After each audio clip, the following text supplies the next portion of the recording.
Hello everyone, I hope you're doing well. Before I get into the wrap up, I have a kind of exciting announcement, well, exciting for me anyway. I'm going to be in Melbourne in the last week of November for a holiday with my mum and my sister. So any Melburnian friends who want to catch up, let me know. It'd be really cool if we could have some kind of Melbourne booktube meetup thing. I don't know what that would look like though. Maybe we could go visit a bookshop or go sit in a park or something. I've only been to Melbourne once before for a few days, so I'm not super familiar with the city, but I know there's quite a few of you living over there and it would be so fun to be able to meet up in real life. So either let me know in the comments or message me on Twitter. I'm trying to use Twitter a bit more because it's just the one social media that I've never been able to work out what to do with it. I'm not really keen to put times or days in a public post on the internet, just for safety reasons. Obviously, being trolled on the internet is bad enough. It would be even worse to be trolled in real life. But yeah, anyone interested, let me know and we'll see what we can come up with. Alright, so onto the wrap up. Today I will be talking about all the books that I read in August. So I read 6 books in total and 4 of them were basically the TBR that I gave myself in my mid-year book tag video. So the books that I wanted to read before the end of the year. And I guess talking about them in that video got me really excited to read them. So I pretty much instantly went to my library to request them all. So the first book I finished in August was The Green Road by Enright. This is a book about an Irish family, and the mum and the 2 daughters and 2 sons all get point of view chapters from various points of their lives. So the first part of the book jumps around a bit in location and time, and the last half of the book is set purely in Ireland and is about the 4 children coming home to celebrate Christmas with their mother. So because I like to know as little as possible about a book before I start reading it, I kind of thought the book was going to be all about that sort of last half of the book with the family at Christmas time, and I really enjoyed those really close quarters family drama type stories. What I didn't realize was the first part of the book was going to be very international. This isn't the case for all books like this, but I have a hard time with books that jump from different countries and different settings. I really like it when a book is for the most part set in one place so you can really get immersed in a setting and the setting becomes another character in the story. And definitely with this book, the Irish settings I found the most engaging parts of the book. I think it's obviously because the author is from Ireland, so she is most familiar with those locations. It really felt like you were getting a personal idea of what this part of Ireland is like. I can definitely see that Anne Enright is a skillful writer, but I think the characters put me off from really getting involved with the story. It wasn't just that they were dislikable, I just found them incredibly uninteresting as people as well. And potentially that was the point of the story. They are meant to be just incredibly normal people who, as everyone does, thinks they're not normal because we all like to think that we're special. The next book I finished in August was My Year of Meats by Ruth Ozeki. This is definitely one of my favourite books of the year. I just raced through this book despite it being relatively large, and not in a way that it took me a short amount of time to finish it, but in a way that I didn't notice that I was reading while I was reading the book. So one character is Jane. She's an American Japanese woman. She is a director on a documentary aimed at encouraging Japanese housewives to cook more beef, specifically American beef imported by the company that has paid for the documentary to be made. Jane's job is to seek out American housewives and film them cooking their favourite beef meal. The second character who gets a point of view is Akiko, and she is the wife of one of the men working at the beef import company in Japan, and he's in charge of ensuring that the documentary is a success. So obviously one of the reasons I love this book is that it has very strong vegetarian and vegan themes throughout. As Jane makes the documentary, she learns more and more about the meat industry and becomes more and more interested in making the documentary about how bad the meat industry is and how much it has manipulated Americans into eating as much meat as they consume in the current age. The book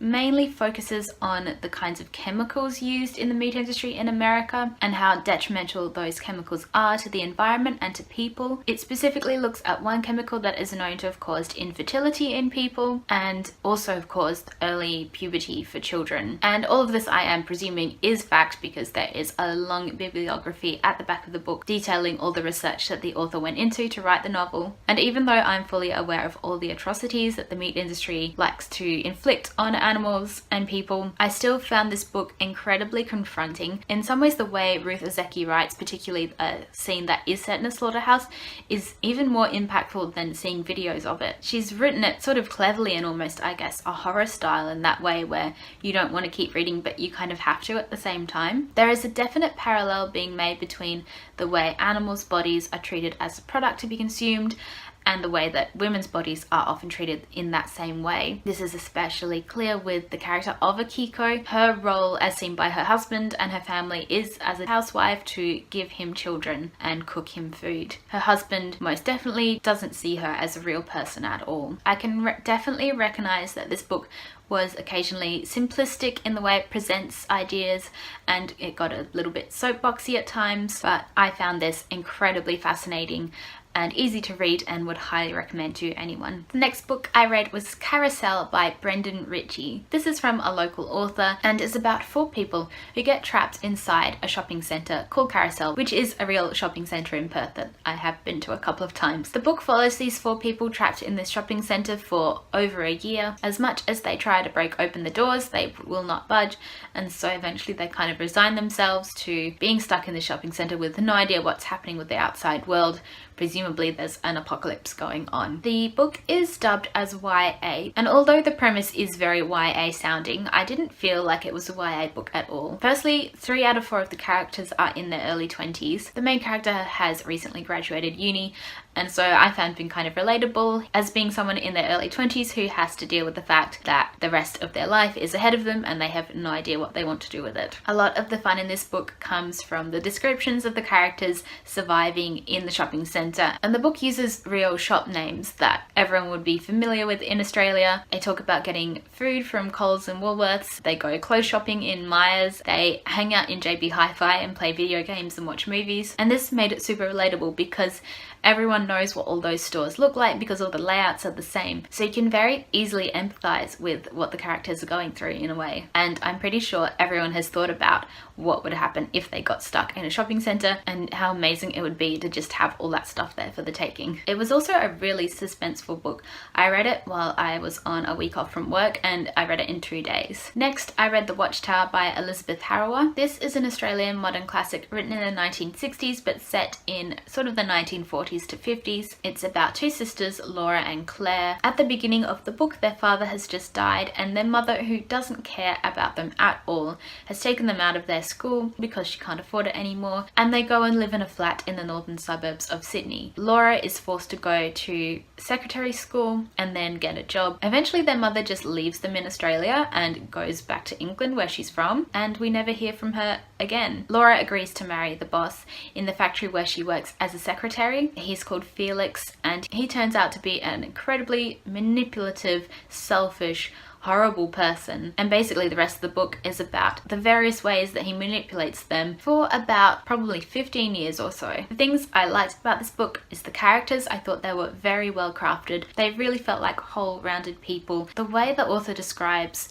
Felix's manipulations was incredibly clever. It was this whole subtle thing of him knowing that he has power because he's the man of this house and these 2 women are under his control, and yet he is constantly unhappy because he cannot completely control them, especially Claire, who never lets her mind get taken over by him, which is incredibly difficult to read. By the end of the book, I was just incredibly frustrated that Claire especially hadn't left when she'd had opportunities to, and I kind of understand in the book why they couldn't leave, because it was an era where it wasn't that easy for women to go off on their own, and obviously Claire wanted to stay with her sister, who was determined to make her marriage work with Felix, but eventually it got incredibly repetitive. The book definitely evokes that kind of suburban terror where on the surface everything looks lovely. They live in a lovely house with a view of one of the harbours in Sydney, but beneath the white picket fence there is terror and manipulation lurking. Next, I read The Age of Innocence by Edith Wharton. I had no idea this was actually written in 1920, but it's set in the 1870s. So it was really interesting to read a book about the Victorian era